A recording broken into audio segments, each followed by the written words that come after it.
Good afternoon, everybody. Hi, I'm Katie Gordon and I'm Dietless Living. Welcome to Wednesday afternoon.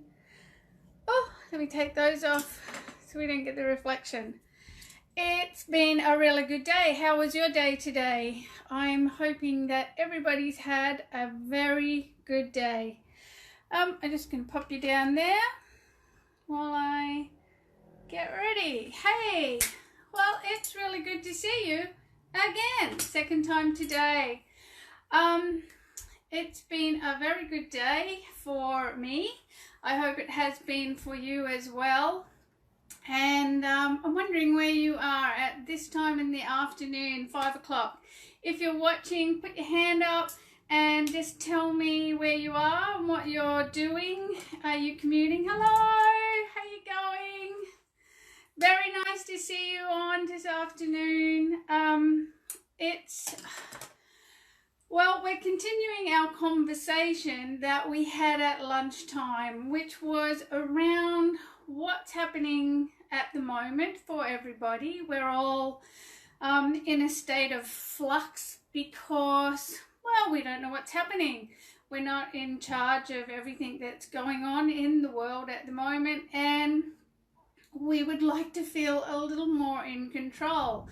We can't control what's happening outside of us, but we can control what's happening inside of us. So what we're going to talk about this afternoon is that continuing conversation about what's going on inside our mind and what kind of things we can do that will help us to change that or turn it into something that's helpful and not generating stress and anxiety, because let's face it, who likes stress and anxiety? Nobody. So what we talked about earlier today was if you're having thoughts that are generating negative feelings, because that's what happens, right? We have a thought. Sometimes we have a feeling first, and sometimes it's a thought. One or the other. Sometimes they seem to happen at the same time, and we can't decide which one came first, and it doesn't matter.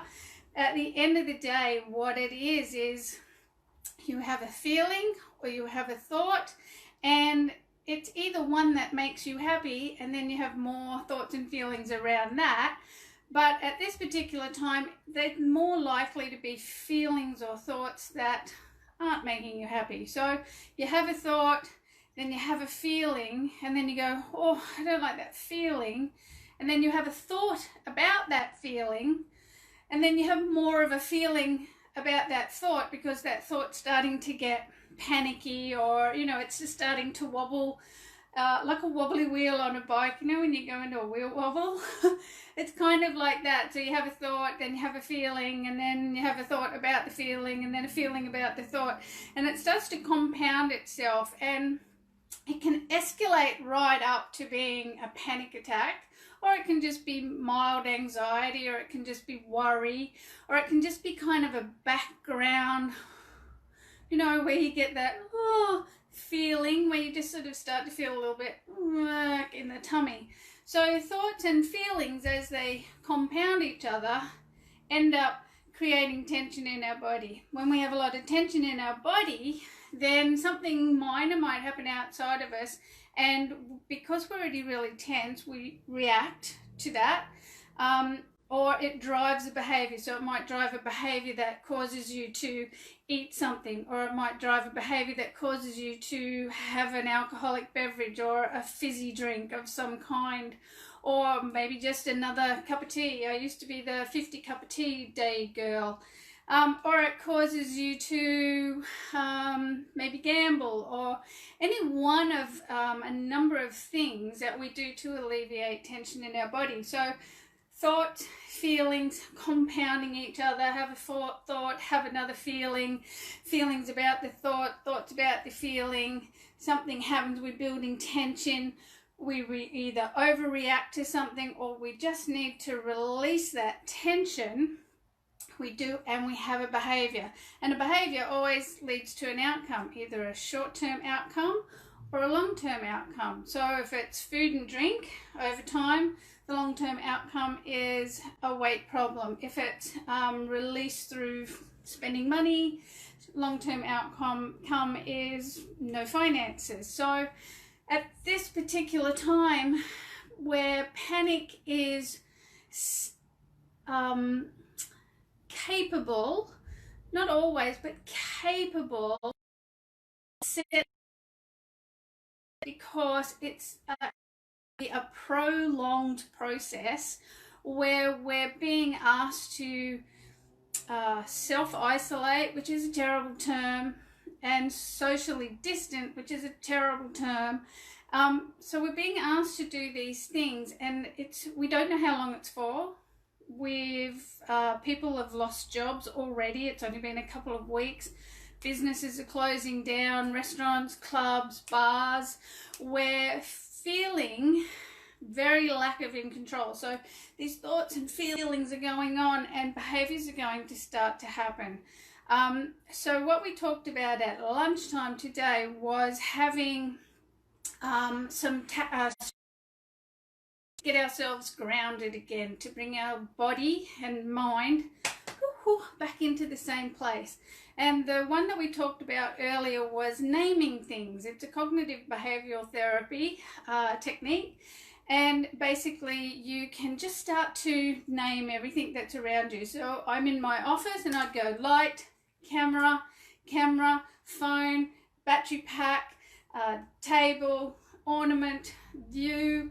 And though simple as that sounds, just naming everything, get your mind, you do it a little bit more relaxed than that, but probably, you know, if you're in a high state of anxiety, you are going, whoa, you start to where you are, because the thing about anxiety and wayward thoughts is they're off in the future somewhere. They're way, way, way out in front of you, or sometimes they're way, way, way behind you. So when you start to name everything that's right there with you, your brain and body come back to the same place. And then you can take a breath. And then you can connect with yourself. And you can think, okay, where am I at? What's happening? And you can get in control of yourself. So another technique that is very good is if you're aware of the thoughts in your mind, and you can become aware of those thoughts in your mind simply by how you're feeling. Another strategy is, let's say you don't like your boss and you have negative thoughts about your boss, or negative thoughts about perhaps your partner or one of the kids. And sometimes we say it out loud, but a lot of the time we say it maybe out loud, but we continue to have that conversation in our head with the person that's not there. We continue to whisper things to them about how we're feeling and how we're not happy with them and how unhappy we are, and the conversation escalates and grows. And what we would rather be doing is practicing having that quiet conversation in our head as pretending that it's somebody, that person is somebody that is a friend. If it's your partner, it is your friend. If it is your kids, they are your friend. And you would want to pretend, literally pretend, that you're having a conversation that makes you feel conversation, instead of, God, you never do the dishes, your kids never help me, whatever. You might start saying, I really appreciate you, and I know that you really appreciate me. And isn't it wonderful that at this particular time we have each other and we can be creating our own time together? This is amazing time that we're getting to spending together. We would not have planned this. We would never have had this extra time. And if you can just get a little conversation like that going, you can start to remember that feeling of being connected with the people that you love. So that's another strategy to help change your mind around. The very first thing, though, of course, is you have to be aware of your thoughts. So always be aware of how you're feeling, because that will always be telling you what you're thinking. Some of the other things that you can do is flip. I prefer to play games when it comes to my mind and when it's going off down funny tracks. So play a game, and the game is flip. So if you're starting to feel that tension and stress are building, and you start to feel yourself reaching for food and beverages perhaps that you don't want to have, because you know if you start snacking and you've started working at home and you're snacking all day, this is going to have an outcome that you don't like. What you can do is flip that. So instead of going, oh, I need to have a chocolate or a coffee, or gee, what's in the fridge, is to flip that mindset and think, gosh, I wonder what's happening outside. Because when we're in that mindset, we're already looking, our mind's doing a visual search for us of what's in the pantry and what's in the fridge, even though nothing's changed, and we may very well have nothing in there. But oftentimes people have pre-purchased snacky foods, and our brain goes, I know there's chips in the fridge, or chips in the cupboard, and suddenly you find yourself at the fridge. So when you see the fridge, go, oh, the fridge, that's my invitation to go outside. It seems completely unrelated, but it actually works to remind you fridge means outside. It's kind of a flip over on a thought process. The other one is your cow path. We all, you know, cows have a path. They just constantly follow towards the dairy. This is where they get fed. So you see them, there's all this land, but there's this one path that all the cows follow. We have the same thing in our life. We have cow paths that go from all over the house to the fridge and to the pantry. For smokers, wherever your smoking spot is, you have a cow path to there. Hardly anyone has a cow path that leads them to the exercise bike. Some do, but in that time where you're working away or getting stressed and you get into a state and you go, whoa, and suddenly you're at the fridge, remember you're on a cow path and you need to alter that cow path. So when you catch yourself, this is the key thing though, right? You've got to catch yourself on the cow path to the fridge, and then just divert and outside. Because the minute you go outside, whether you have a balcony, a veranda, or you can actually just walk out your front door or your back door, but the minute you step across that threshold, your mind feels relief. Just stepping across the threshold, you don't have to do anything other than that. But once you get outside where you're away from ceilings and walls, your body goes, and that tension that was going to be relieved by some food substance in the refrigerator suddenly is released into the ethos. So these are just very simplistic things to do in the moment when you're feeling stressed and tense at home. What we also started to talk about this morning, sorry, it's getting quite warm in here. I don't know if I'm getting a bit of a sweat. I feel it. What we started to talk about this morning was the changes that people are experiencing. So a lot of people are now working from home, where previously they either have never worked from home. I've spoken to a few people and they've never worked from home. Some are even actually having to get internet set up so they can work from home, and others have worked from home and they're okay with it. But not everyone has a good working from home routine.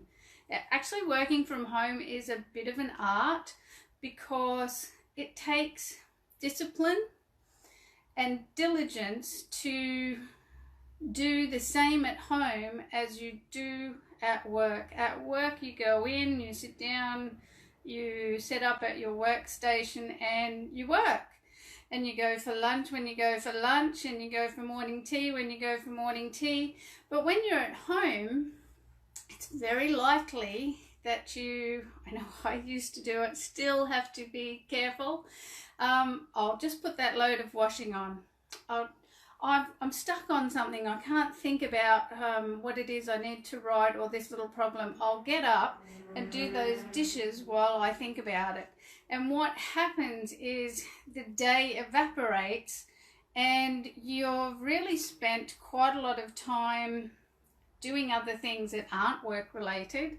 And even if you haven't actually spent too much time on these non-related work-related tasks, what's happened is you've broken your state of concentration. And I used to argue against that and say, yes, but I was thinking about a problem.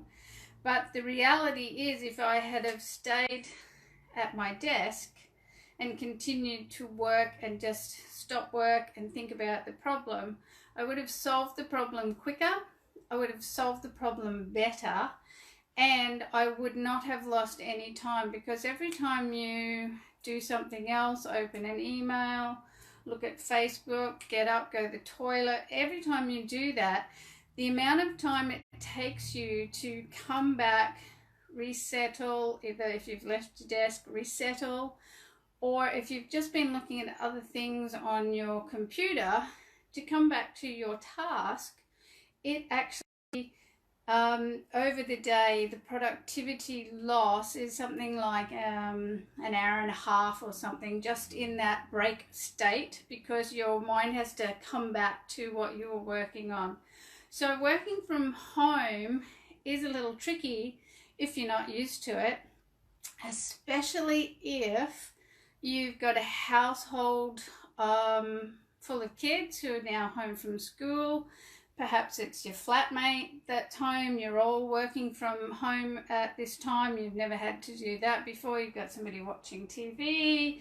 You've got somebody making coffee. You've got people cooking. You've got people talking. And you've just got way more distractions to manage that you wouldn't have at work. At work, we have the general same distractions, people chatting and things, but it's a different distraction because it's an expected distraction. At home, we don't all have good chairs to sit on. We don't all have good work tables. We don't all have a private place to sit. So working from home can be quite tricky. Is there anyone out there who would like to put their hand up and say they're now working from home? And it's a first, or it's unusual for them to be working from home? Does anybody want to put their hand up and say that? Or are you all still working at work, or were you already people who were working at home? It is a very different time for people. So, and for some people, the working from home thing is actually, they're missing out on that social time. So if you live alone and now you're working from home and you were used to getting that social time at work, that's the problem with entrepreneurs, right? They tend to work at home and not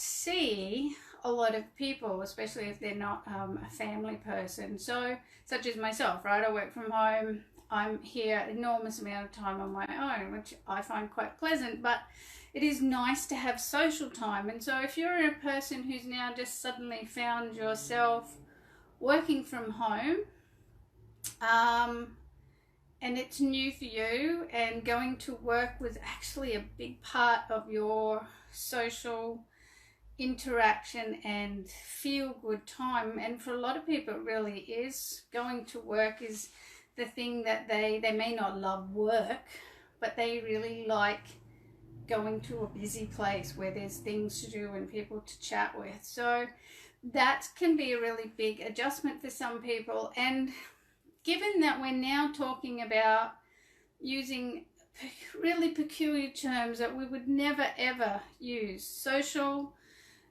distancing and self-isolation. These are not terms we would use normally for ourselves. Normally we talk about community, get out in your community, be social, be with people.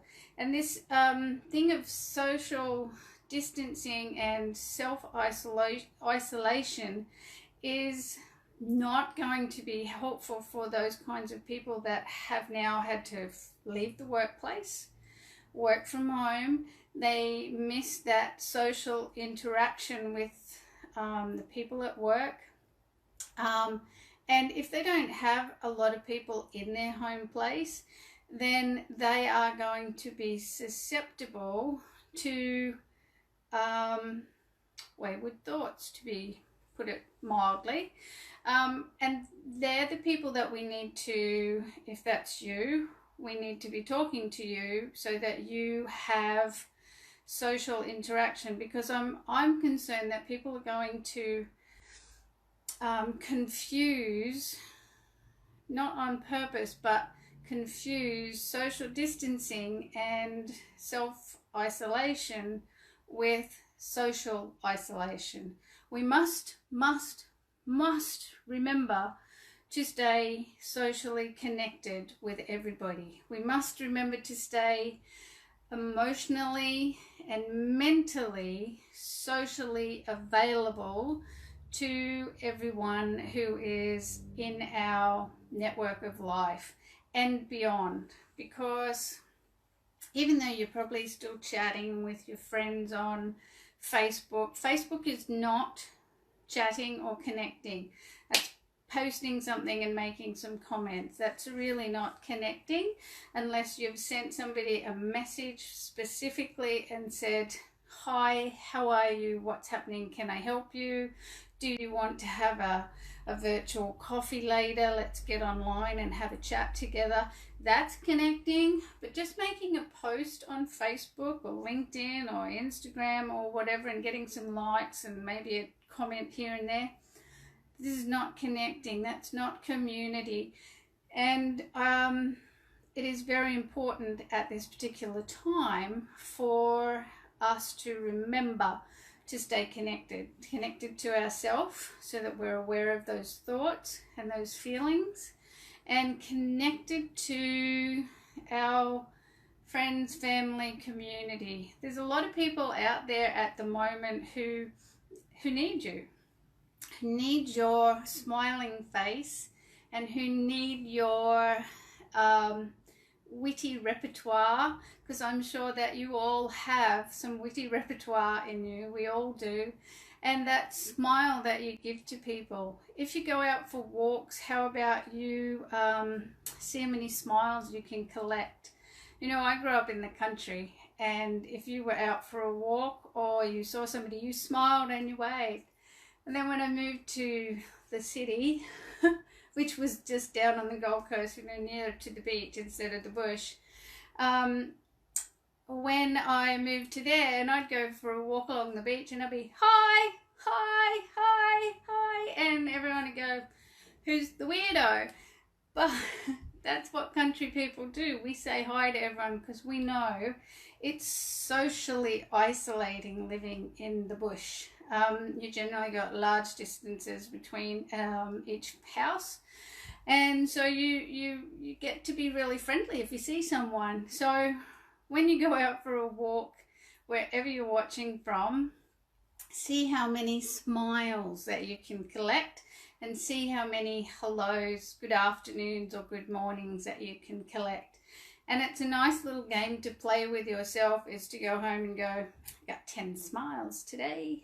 Woohoo! I got 4 hellos, 3 winks and a g'day. You know, make sure you're making that effort for you as much as for everyone else, because these are the things that are going to carry us through the times that we're living in, this weird and strange and wonderful time. And from this time, we're going to get great opportunities we're going to see a whole new change come through, and life is going to go back to normal, but a different normal, which is okay because we don't mind a different normal. Sometimes we need to give things a good shake up.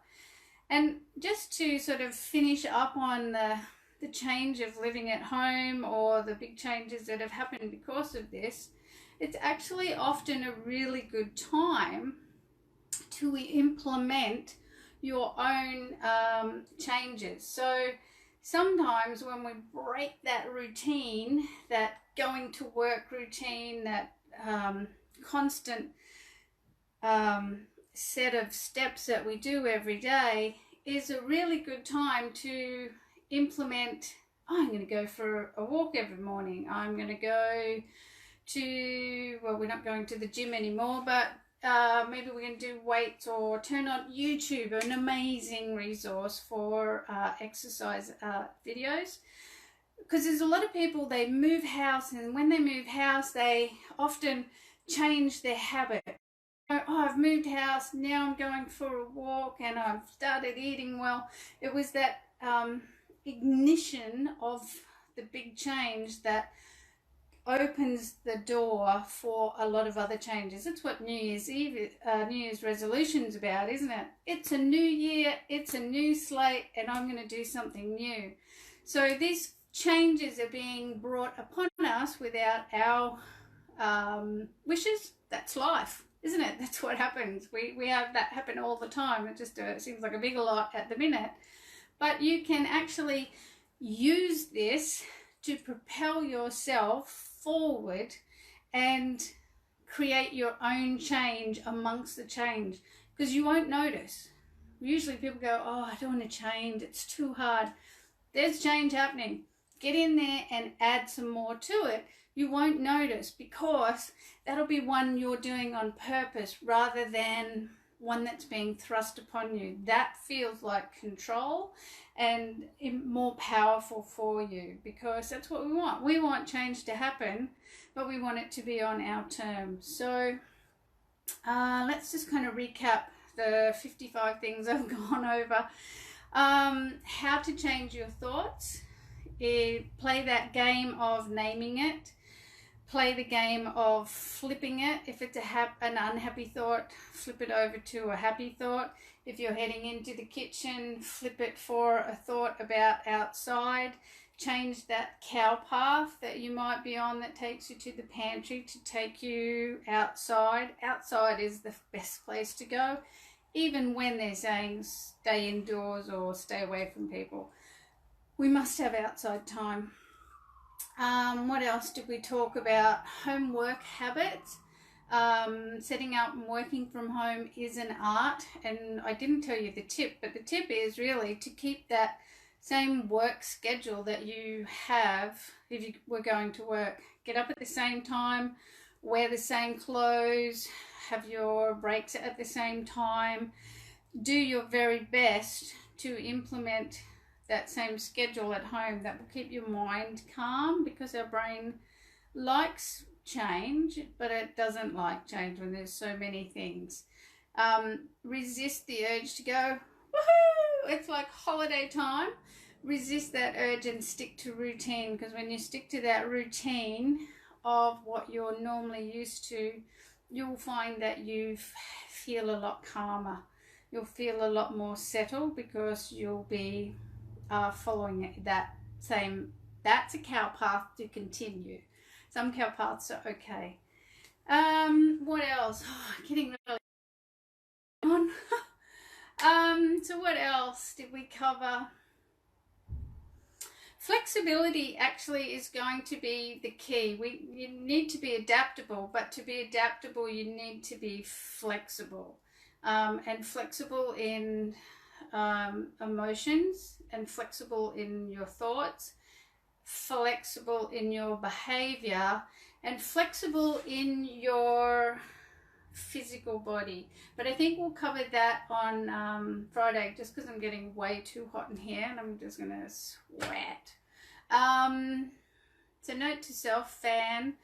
But that, I think we'll cover that on Friday. I'm going to do a live on Friday morning.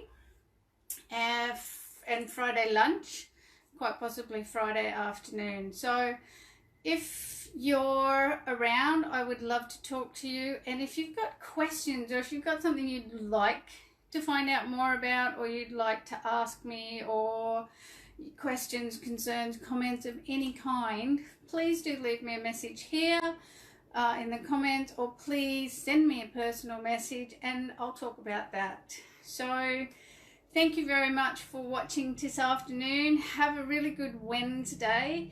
Take care. I'm Katie Gordon. I'm Dietless Living, and I will see you on Friday. Be safe, be happy, and have a good time. Bye for now.